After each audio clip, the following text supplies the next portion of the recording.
In 1842, Father Edward Sorin of the Congregation of Holy Cross traveled to a frozen patch of land at the northern tip of Indiana with the intent to establish a school.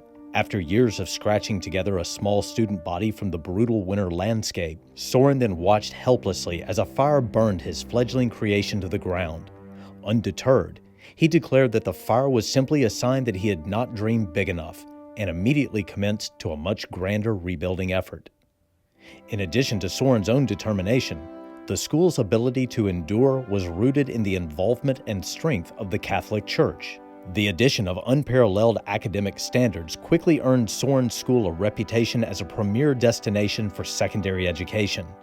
But it was not until 1918 and the unlikely arrival of a Norwegian immigrant by the name of Knut Rockne did Sorin's school become a household name and an American phenomenon.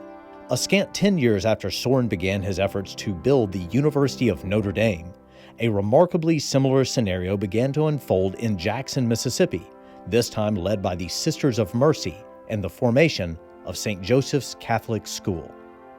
In this iteration of the story, the Catholic Church would seek to establish its school in the least Catholic state in the country. The bitter cold of northern Indiana was replaced by the sweltering heat and humidity of the Deep South. The destructive fire that razed Sorin's early school was this time delivered by the sword of General Sherman of the Union Army, along with a deadly bout of yellow fever thrown in for good measure. St. Joe's version of Knut Rockne came in the form of a young Lebanese coach by the name of Bill Raphael, who displayed the same penchant for innovation and discipline as Rockne.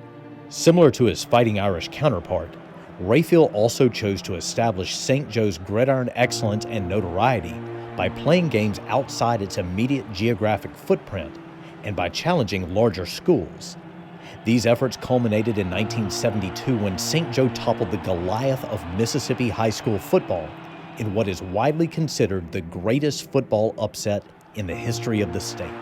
Much like the University of Notre Dame, it was football success that first ushered St. Joe into the consciousness of many Mississippians.